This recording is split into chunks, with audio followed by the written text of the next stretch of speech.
Amin was born in the year 1925 at a place called Kiboko, which is now northwest of Uganda in East Africa. His father was of Kakwa ethnic group, while his mother was from the Lugabare ethnic group. His parents were Muslims, and therefore he was raised as a Muslim. At a young age, he was abandoned by his father and raised by his mother, who was a traditional herbalist. It is rumored that his father left him after he caught him eating a raw snake. In the year 1941, Amin joined an Islamic school in Bombo. He left school after a few years with a 4th grade in English language education. He did odd jobs before being recruited to the army by a British colonial army officer. Amin married his first and second wives, Mariam and Kay, in 1966. In 1967, he married Nora and then married Nalongo Madina in 1967. He later married many other wives who bore him at least 67 known children. Amin joined the King's Africa Rifles of the British Colonial Army as an assistant cook. He quickly rose through the ranks using dubious means and served in the British action against the Mau Mau revolt in Kenya. Amin became one of the few Ugandan soldiers to be elevated to an officer's rank before Uganda independence in 1962. For this reason, he became closely associated with Milton Obote, the then nation's prime minister and president. Due to his closeness to the president, he was made Chief of the Army and Air Force between 1966 and 1970. There arose a conflict between him and Nelson Obote. Amin Dada misappropriated the army funds and also mandate, and this made Obote to plan his arrest. Having learned that Obote was planning to arrest him, he started strategizing a military coup. With my speed, with my weight of and when you tackle me, you can harm yourself. On 25th January 1971, while Obote was attending a Commonwealth Summit meeting in Singapore, Amin launched a coup. He was assisted by Israel government agents, together with the army officers who were loyal to him. Amin issued an announcement in the name of the officers and men of the Uganda Army and Air Force in the Ugandan Gazette, in which he promoted himself from the position of Major General to a full general and suspended elections for at least 5 years. This was a short speech immediately after the coup. In view of the very bad state of affairs left behind by the last regime, we fully appreciate that our government, led by His Excellency Major General Amin Dada, is faced with a great task.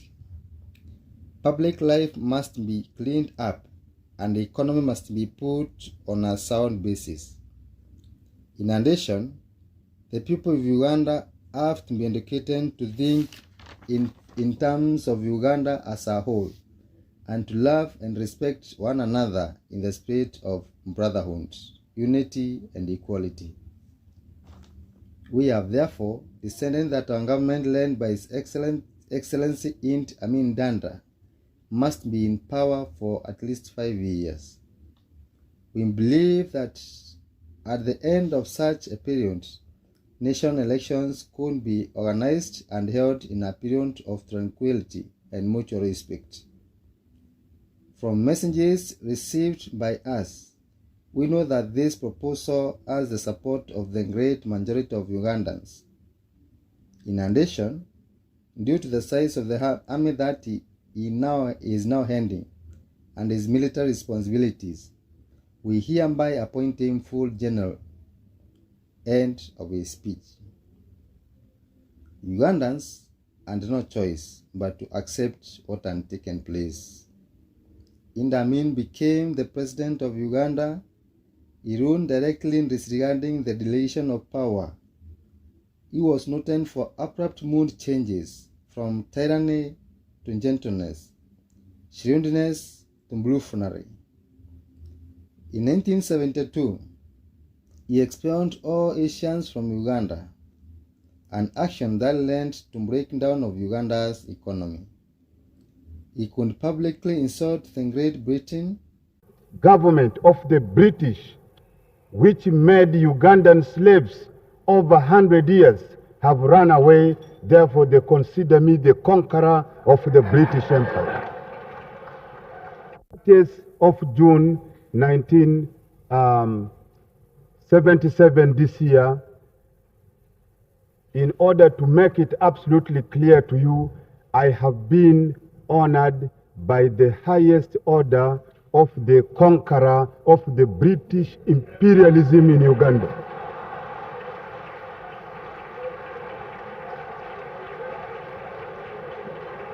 Everyone who lived within the boundaries of Uganda treated him like a terrible disease.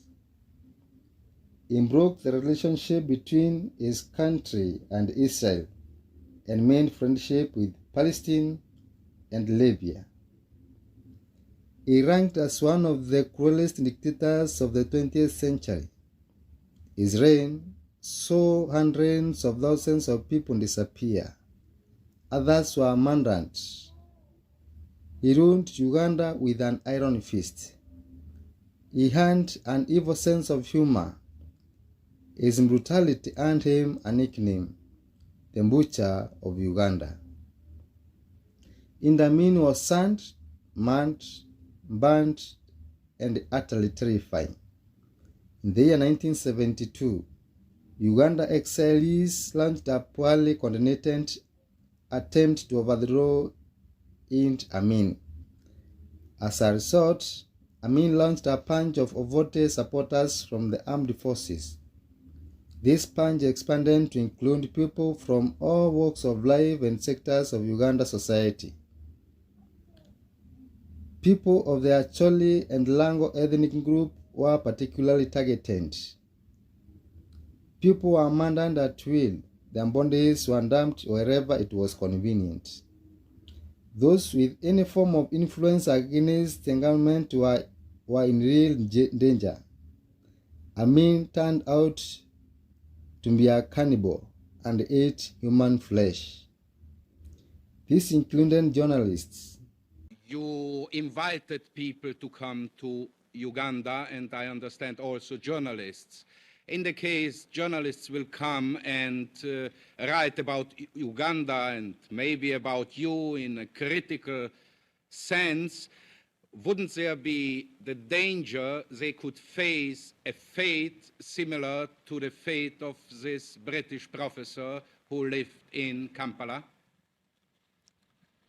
But this British officer, he told me that he was actually writing nonsense. It was not true at all what he has written. He was forced to write this article against me by the British government, and also he was working for the secret organization in the United States of America. This is what he told me in his confidential letter. And he disclosed to me a lot of points that also their organization are working for eliminating or murder of some brilliant, strong leader like me. This is what he told me. But I think his case is finished. But if you are a journalist, you must write the truth about the country, about the leader. But you must not write something which is not true. It is estimated that over 500,000 people were murdered during the tenure of this dictator. The government was filled with ethnic and religious affiliates. People from other religions were persecuted. His government was made up of mainly the Muslims. In the final years of his reign, Idi Amin survived many assassination attempts. His grip of power weakened, and the number of people loyal to him diminished. In 1977, he appointed General Mustafa Andres as the vice president. Andres and his own care of support within the military and wielded significant power. Amin grew suspicious of him and stripped him of his power, angering Andres' military supporters. This caused further unrest in the country as Amin punched Andres' supporters. The soldiers loyal to Andres eventually mutinied in 1978. The president sent soldiers to crush the mutineers, who had fled across the Tanzanian borders. Amin accidentally ended up invading Tanzania. After capturing an area in Tanzania, he declared that the invasion was intentional. After Tanzania organized a counter-offensive, Idi Amin realized that Uganda would probably lose the war, and they tried to save face by offering to settle the conflict. This was to be in a boxing match between him and President Julius Nyerere of Tanzania. The Tanzania president chose to ignore the message. On April 11, 1979, there was a coup and Kampala, the capital city of Uganda, was captured. Amin tried to salvage the situation, but he failed. He fled the country to Saudi Arabia, where he later died from kidney failure.